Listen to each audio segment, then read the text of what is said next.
go for the next part of the DPG lecture, which is going to be delivered by Professor Gopalakrishnan. Jay, you have been known by now. Please go ahead. Thank you.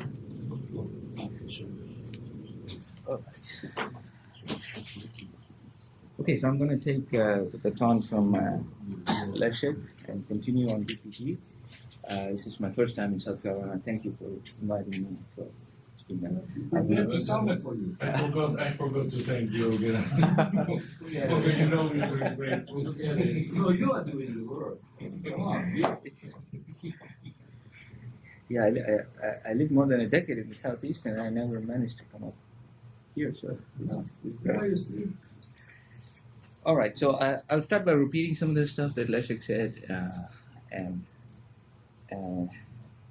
then we'll go on into the more technical part of the talk, which is, I think Leszek mentioned that all the technical parts will be handled by Jay, so I will be handling the technical parts very, very soon. To begin with the philosophical difference between various kinds of methods and to put DPG methods in sort of context. Here is a list of various, a small list of some numerical methods and how they achieve stability. So standard finite number methods, I'm sure you're familiar with. You usually prove for standard problems a coercivity estimate, and then because you stay in the same space, the discrete method inherits coercivity. And so stability comes from the coercivity of the exact problem. It's inherited with the exact proportion of constants from the infinite mathematics. For mixed methods, on the other hand, which Leszek introduced, the complexity theory and so forth, you have to carefully craft a stable pair of spaces. When you have two variables, one of the variables lying in one space and another lying in another space, by crafting a stable pair of spaces, you gain stability through this BNB theorem, or the Babushka-Neches-Pretzi theorem. Banach-Neches-Babushka. Okay, Banach-Neches-Babushka theorem, which I think the French school is calling the BNB theorem, or the French Texas school. I think in this book by Alexander Ern and Jean-Luc Vermont, would that be considered the French Texas school? Did Jean-Luc moved to Texas? Or I don't know. So sometimes it's referred to as the BNB theorem, the theorem of Okay, that's where the stability is inherited by the mixed methods. Now there's all kinds of other techniques, like one of the methods that probably has the largest number of citations in numerical analysis communities, SUPG, and they introduce stability through artificial streamline diffusion, and then you have DG methods, which use discontinuous Galerkin method, which use discontinuous spaces, and when you have a jump across an interface, you take that jump and penalize that, and the stability comes from that. These look like ad hoc techniques. There's ACG methods, which I know very well. There is a different formulation of jumps. Instead of jumps, you should look at interface variable subtracted from an interior variable. Now, DPG method, the way we get stability in DPG methods is different from all of these, and the mechanism is test-based design. You come up with a formula for a test space, irrespective of the situation. It should somehow work, and we'll see this recipe, and we'll see the advantages and some limitations of this technique. All right, so the outline of the remainder of the talk. We have I'll repeat what Leszek said a little bit about Petrov-Galerkin schemes. Oh, and then I'll put a question, a historical puzzle that I don't really know about, and maybe there's someone in the audience who knows more about this. I've been asking around people about this. We'll come to that in a second. And then we have an ideal DPG version and a practical DPG version, and then we'll have a bunch of theorems showing equivalences between the methods and error estimates, a priori and a posteriori error analysis. And all the theorems will have, in this part of the lecture, all the theorems will have proofs. I'm not going to apologize for the proofs. But so sometimes it might get a little. All right. So Petrov-Galerkin schemes. Leszek already introduced it. The only difference here is that now we have colors. We have the blue spaces are trial spaces, and the red spaces are test spaces. All right. So we call the blue spaces trial spaces because we're trying out various functions as solutions. Okay? That's one way to remember why this is called a trial space. The other space is called a test space because we're testing the equations with functions from that space. Testing in the technical context would just mean integrating the equation using elements of the test space. Now, when you have a variation formulation like this, and you go to a discretization where you have a discrete trial space and a discrete test space, and when these discrete test space and the discrete trial space are not equal, we call this method Petrov-Galerkin method. And when they are equal, we will call it the Galerkin method, perhaps, or the Galerkin method, or maybe if you're more inclined towards speaking Russian correctly, the European method, maybe. But all of these are various formulations of method that Ritz came up with, even before Galerkin himself. Okay, so here are the historical references.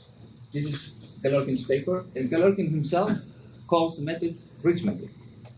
So in his paper he acknowledges this. But then later, this paper got so influential that everybody refers to this as the paper named the Galerkin method, and Gopalakrishnan popularized it. I think I should mention in a shipbuilding book. I have a different paper here from 59. It's much earlier.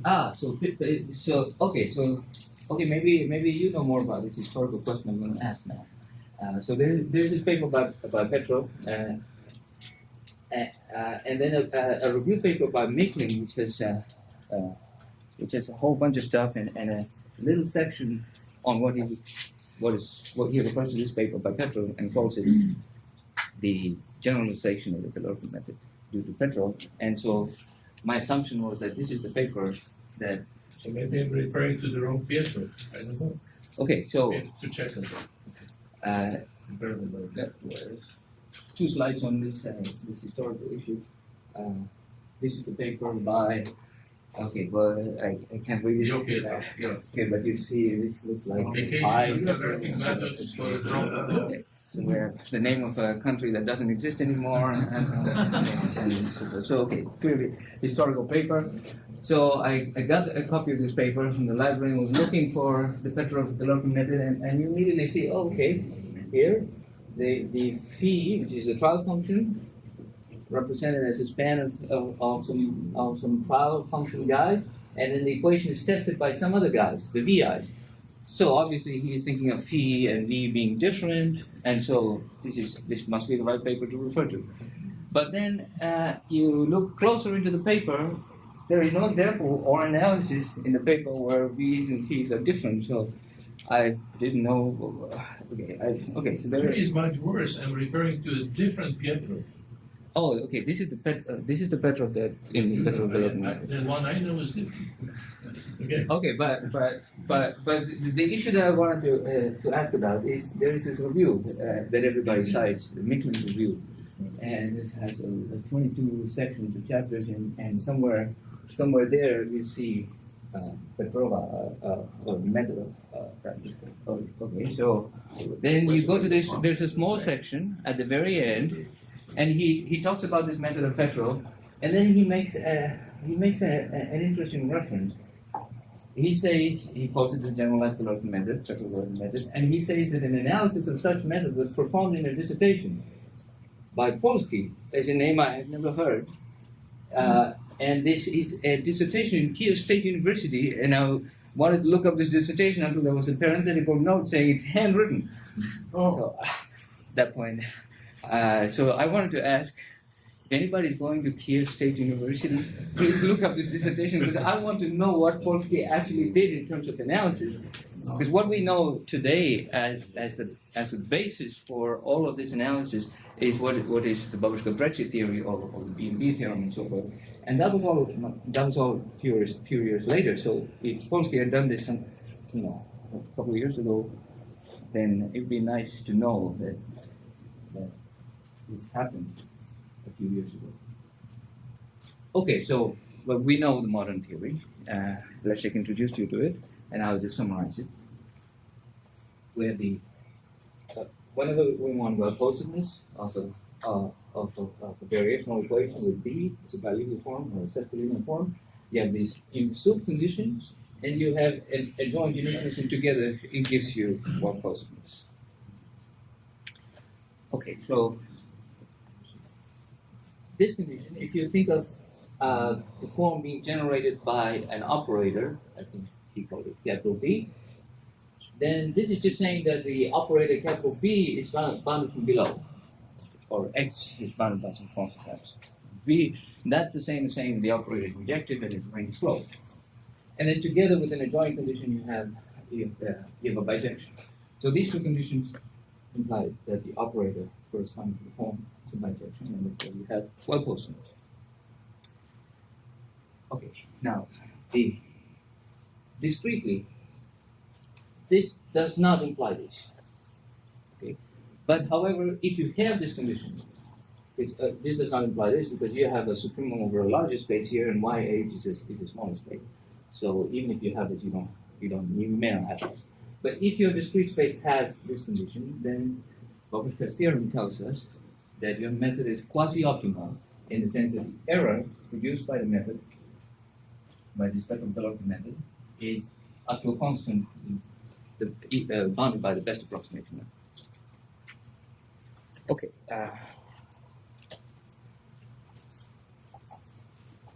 The difficulty, of course, is that this does not imply this. So even if you have a well-posed problem to start with, in order to design a stable numerical method, you still have to come up with spaces that satisfy this.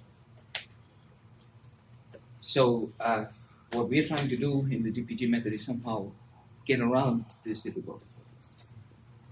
But before I tell you that, how to get around this difficulty, or give one technique to get around this difficulty, let's look at the statement. Now that I have colors that Leszek didn't have. So you have the red spaces here and the blue spaces here. In the conclusion, you only see the Democrats, or the blue spaces. Right. So where is it? Okay, the Republicans are here. They do the work. They are offering stability. They provide Right? stability. Yeah, they're providing stability. I thought that would go over well in the right state. I was hoping for a more arousing response. Okay, but the solution is with the Democrats. So, wait, I won't talk anymore. So, okay. So all the stability business is here, and the conclusion has the approximability of the space in the final bound. Okay, so this question now might seem a little naive. Is there a way to find a stable test space whenever you give me an arbitrary class? We just got done saying that this might not hold even if this holds. So we did ask sort of a naive question. And there is an answer. I'm going to give you the answer. It's a short answer. I'm going to give you the answer in one box in the next slide. But then there are issues to deal with this answer, and that's why we have this whole business called the DPG method. Okay. So the answer is here. Yes, you can do this, and it's fairly simple. At least in theory, the answer is fairly simple. The test space that will guarantee you stability is this. Okay, we're denoting that as YH optimal, and the test space comes out by applying an operator, the linear operator T, on the trial space XH. So all I have to tell you to tell you this method is what is this T. If you know how to apply T, then you have the optimal discretization. So T looks like here's the definition of T. there is the inner product in the Y space, and then there is bilinear form here. So given any W, in order to compute TW, you solve a problem with the Y gram matrix, or invert the Y gram matrix. Okay, so why is this answering the previous question? Why is this method guaranteed to be stable? Okay, so here's the rationale.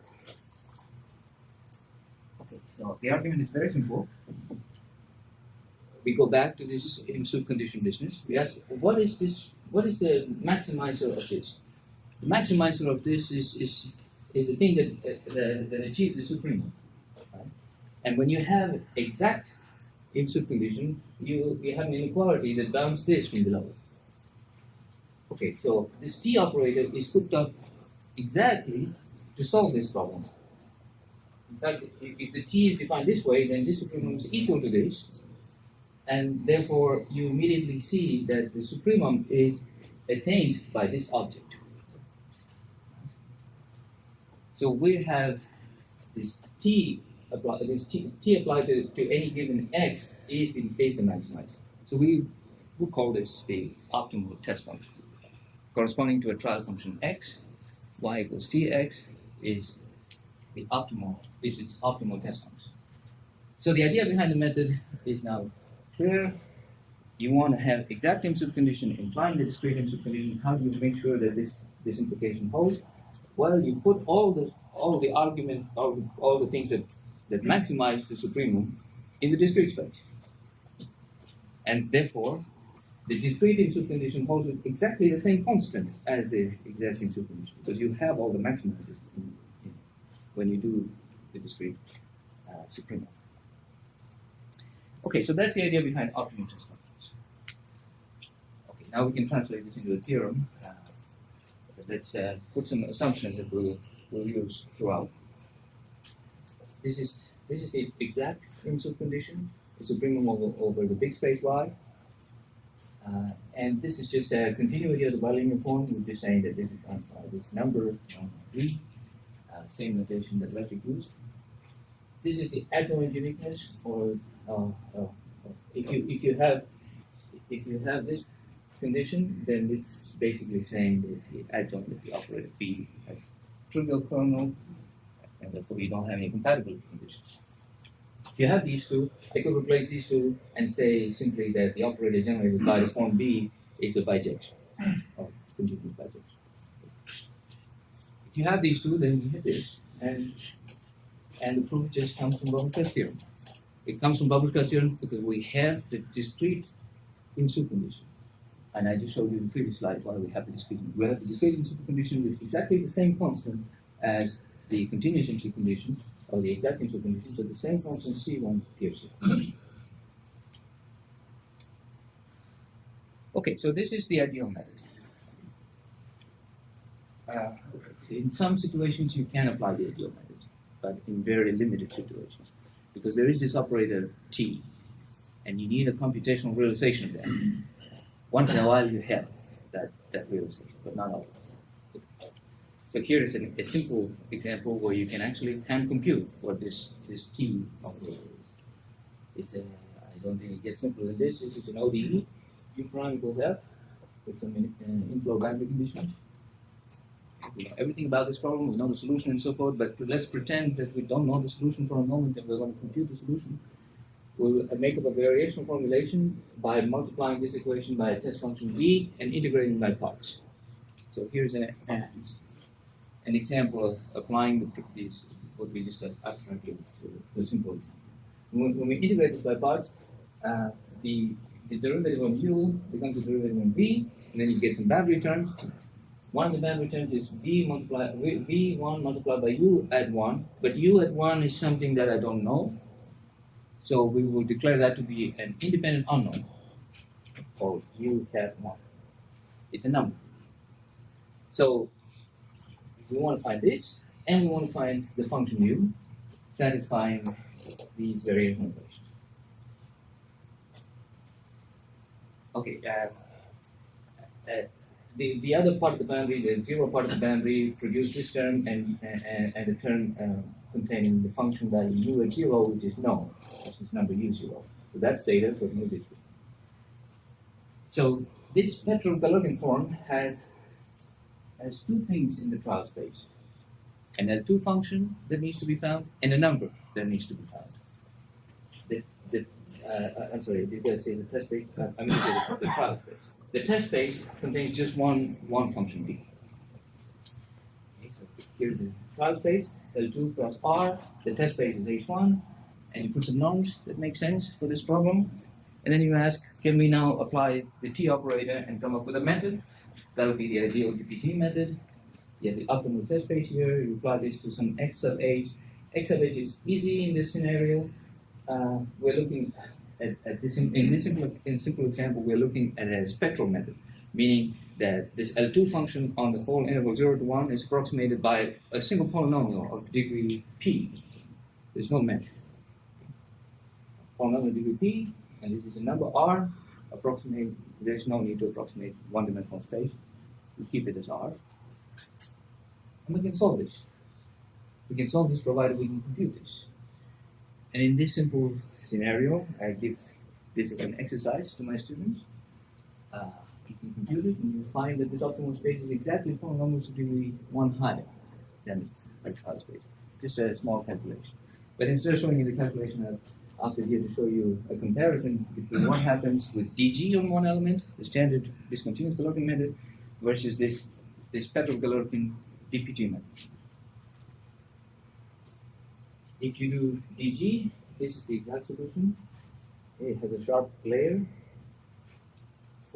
As polynomial degree increases, you see that you get better and better solutions. This solution for p equals 8 oscillates lesser than this solution. There will be oscillations because you're trying to capture a boundary layer. So you have to come to terms with that. And you only have a single polynomial on this whole element. So there will be oscillations. But the oscillations decrease with polynomial degree as the polynomial degree increases. That's a sign of a good method, or a good method with respect to p.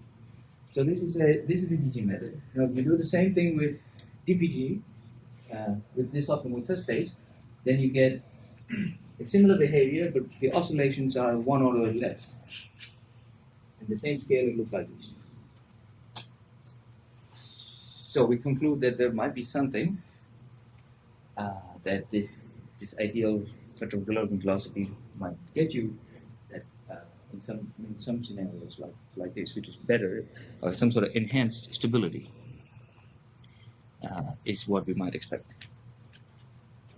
Okay, but now if we want to go beyond 1D problems and problems where you can exactly compute T, we have to analyze this.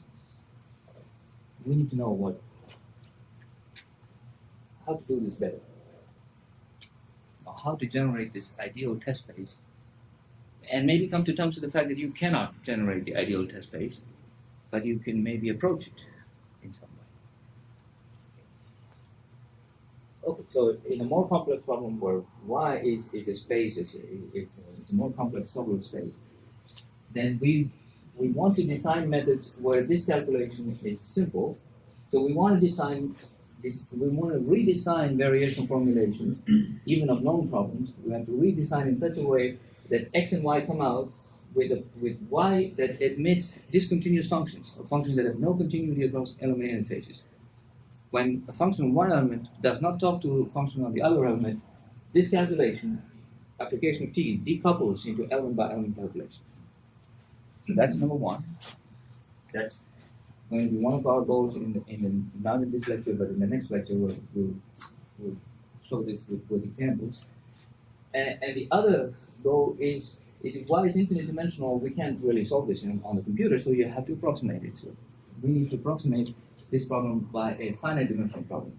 In other words, go from ideal test space to some approximately ideal test space. Okay, so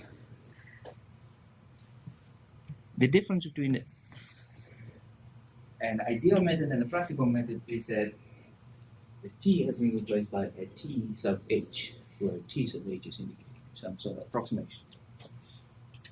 Okay, so let's clarify this. So this is the same box that you saw before, describing the solution to the ideal problem. This is the practical method. In the practical method, the only thing that has changed is this is replaced by this. The T sub H is an operator just like before. It's using the same equations as before. The only difference is that Y is now in a finite dimensional subspace. This equation need only hold for a finite dimensional subspace instead of this possibly infinite dimensional space. So this is a sort of a Galerkin approximation of T. TH is some sort of Galerkin approximation of T.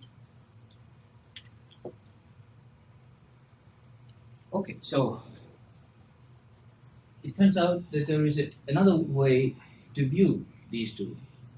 This ideal method is in fact the least square method, and I'll show you the proof of this in a second. The ideal method is in fact the least square method. The x sub h that comes out of the ideal method is a minimizer of this function. Well, B is the operator generated by the form, L is the right hand side, so this is the residual, and the residual norm is measured in the exact dual norm of Y star. The practical method, on the other hand, when you do this replacement of T, it turns out that what you're measuring is this is a type of there's no R in here.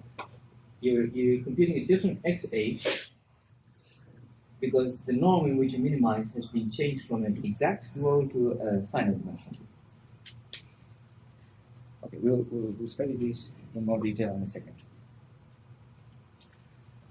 I have to show you why it's not at all obvious, maybe if you haven't seen this before, why the same method that I showed you in terms of optimal test functions has a least squares interpretation.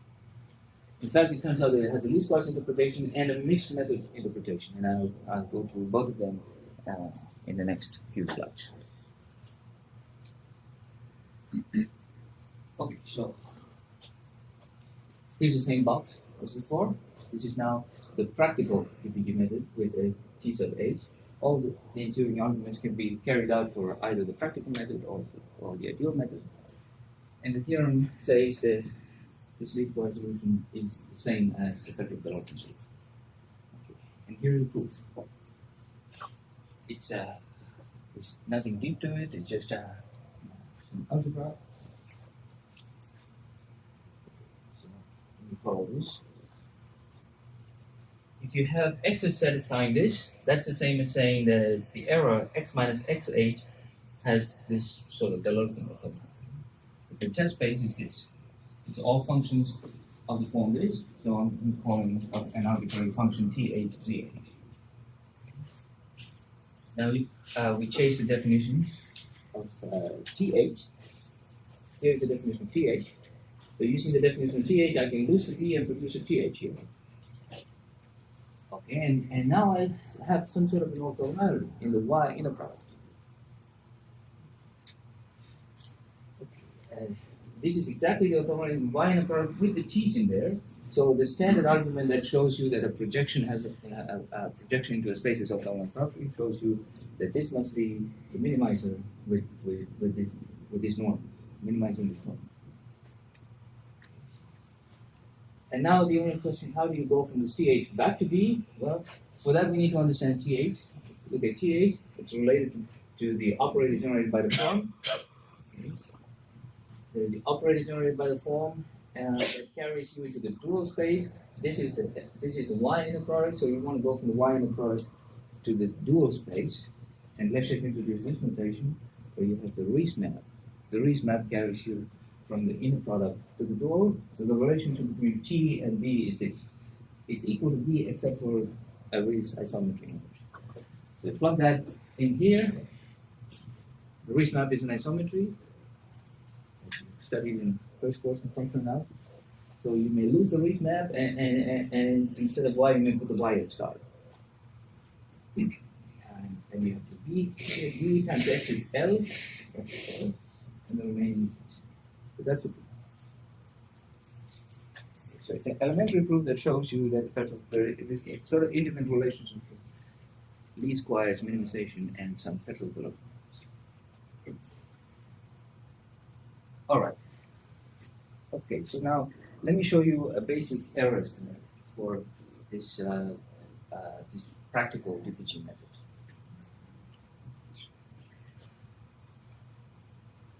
For this, to go back to the assumption that we had before, these are the same assumptions for the ideal method: the adjoint uniqueness, the in-suit condition, and the continuity of the form.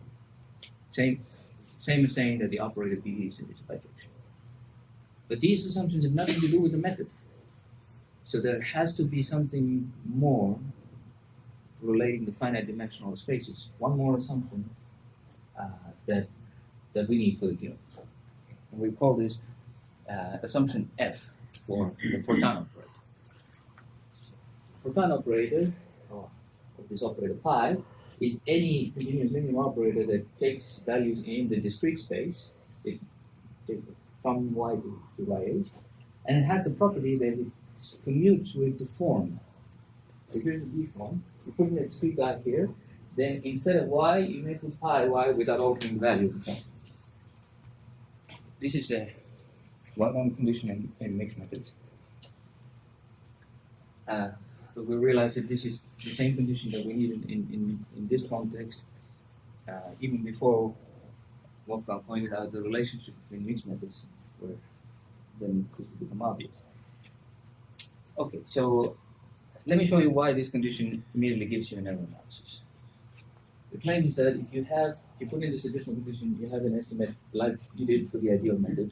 The only price you pay is, instead of 1, you have the norm of the operator pi as an additional factor. Okay.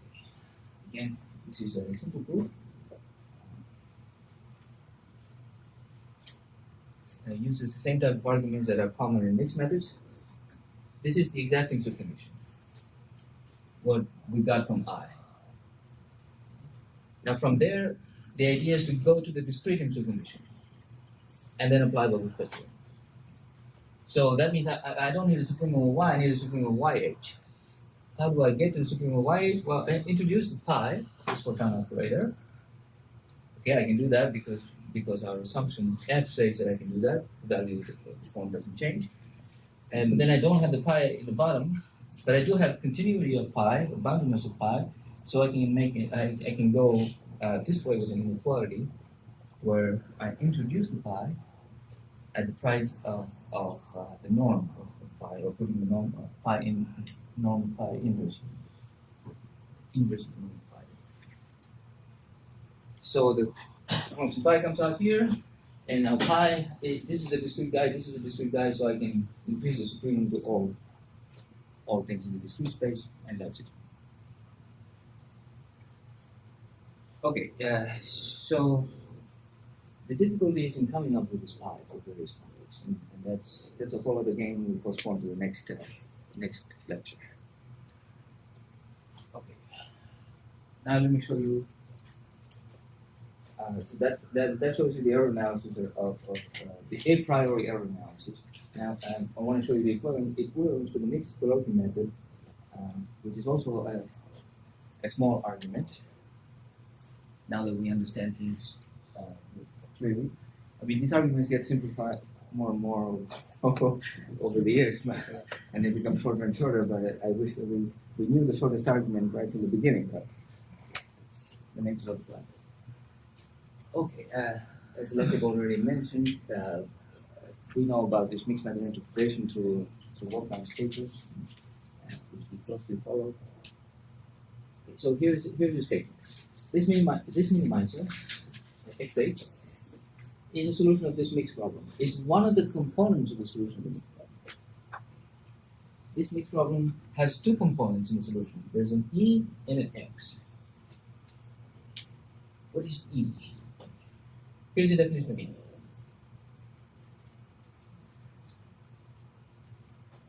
EH is what we call an approximate error representation function. It's in this discrete test space YH, and it's defined by this. This is the residual, right? It's the right hand side and the form with the solution. So this is the residual. You should have called it approximate reset as opposed. Okay. We didn't know it better.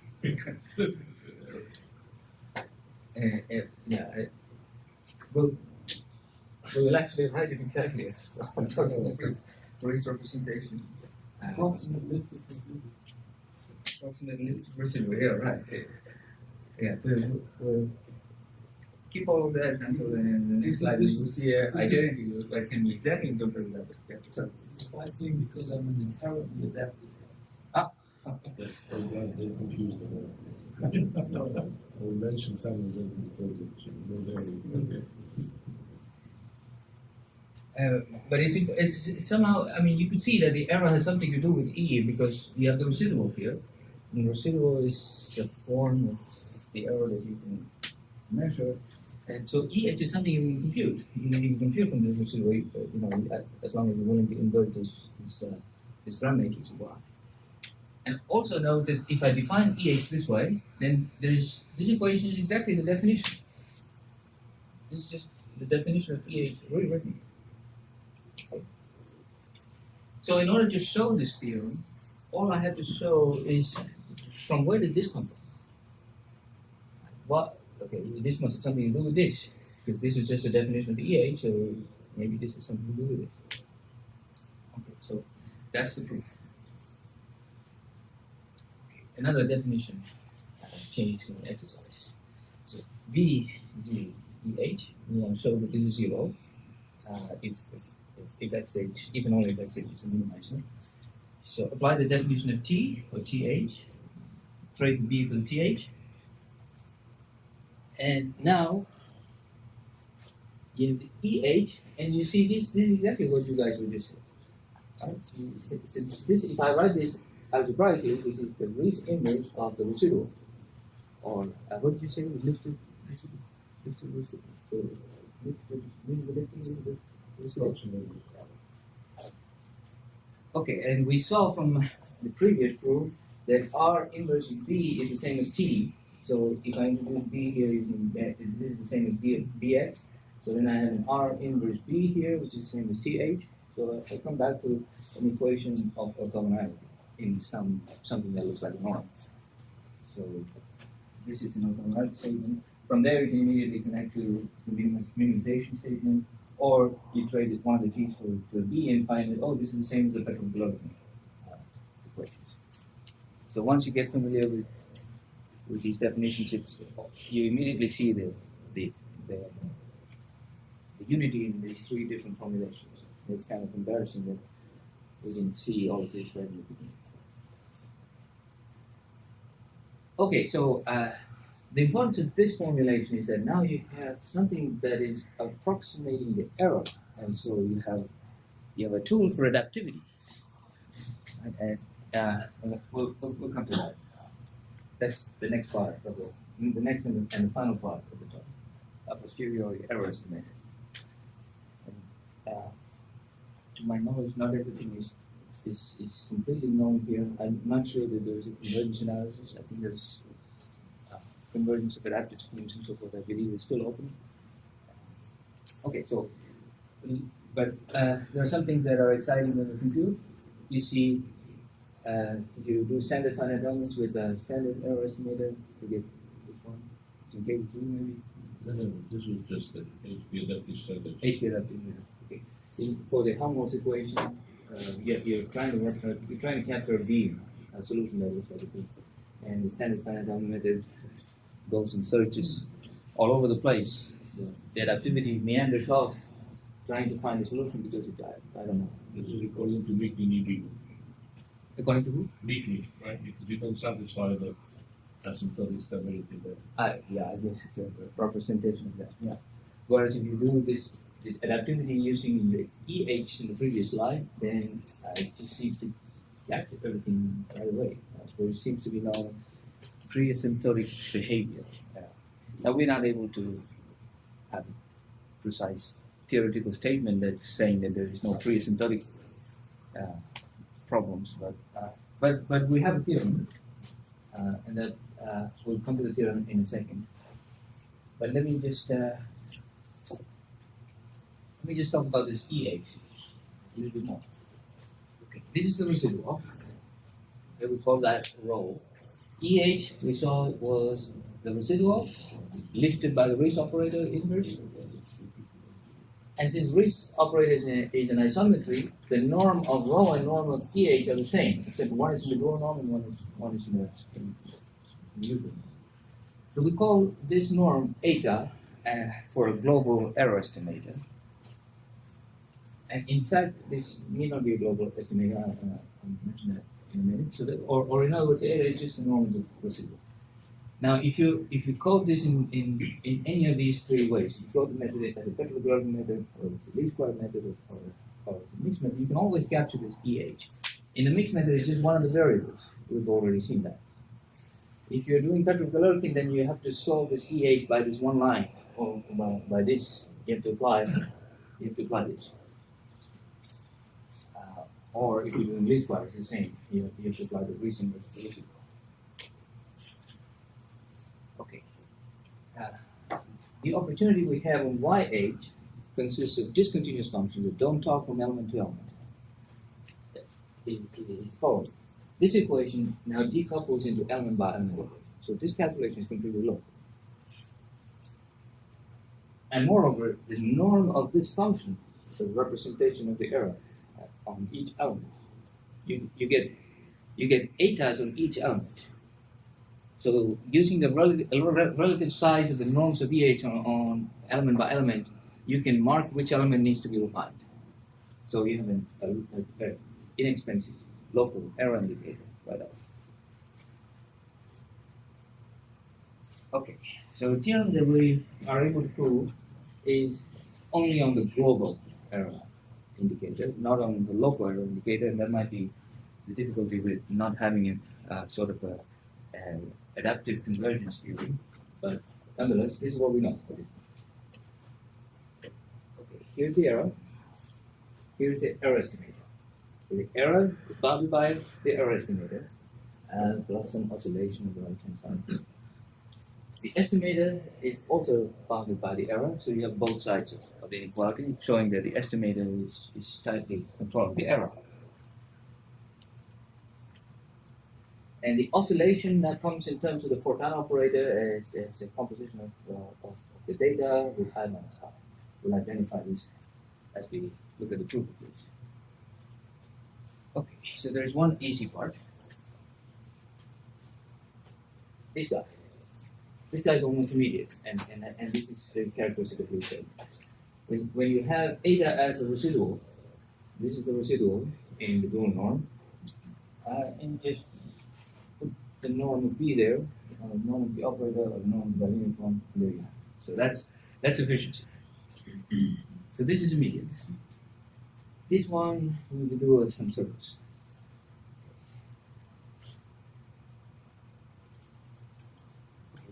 We're gonna use two things to prove the remaining inequality. The remaining inequalities here, the reliability inequality. The two things we're gonna use is E and E sub H. Okay, and this is just for getting a better conceptual grasp of what's going on. The E would be the error estimator if we did not make any. If we're using the ideal method, not the practical method. That means. This is in Y, in the original infinite dimensional space, and this equation holds for all Y, so it may not be computable. But you can immediately see that reliability holds with that. This inequality holds with that, and that's because it's just a restatement of the in-soup condition. You use the exact in-soup condition.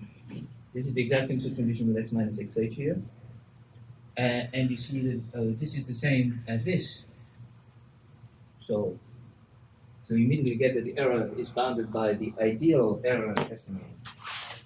Okay, but maybe we can't compute that. Instead, we can compute this. So how do we go from the E to the EH? Here's the surface. First, we'll make an observation. The E can be decomposed, the norm V can be decomposed into two parts. EH, this guy, and the remainder, E minus EH. But the remainder, if you subtract these two equations, you see that the remainder, E minus EH, which we'll call delta, is orthogonal to everything in the discrete space. Just simple expression of Galerkin orthogonal. These equations all for everything in YH, so if you subtract it, E minus EH is orthogonal to that. Okay, we'll use that instead. So the question really is, instead of E, if I want to put EH here, I need to control this guy.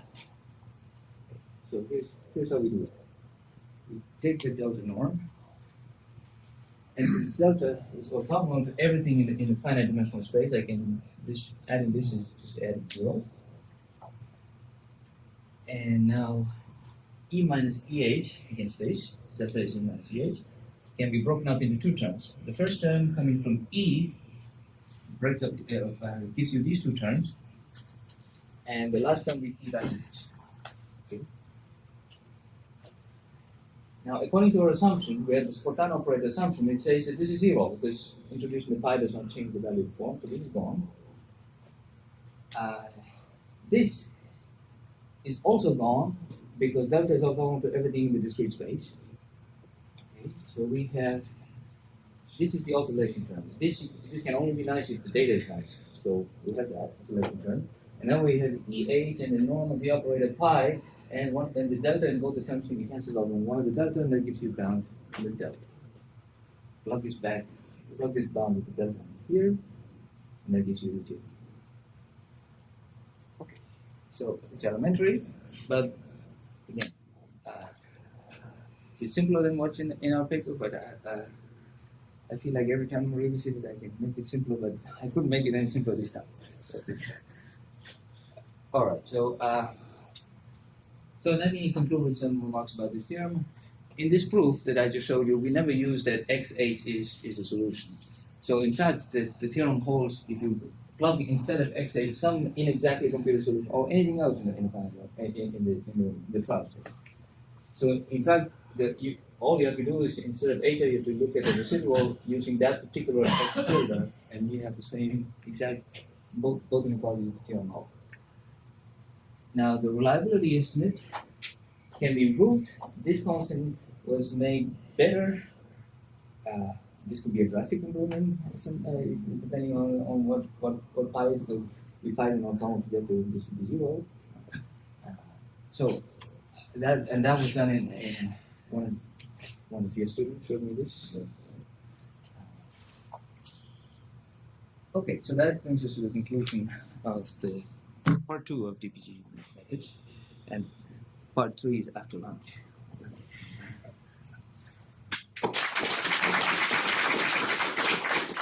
Thank you very much. And questions? Of course, the game later is also to identify pi. Yes. The pi could be a pain in the neck. Yeah, it is. So have you ever,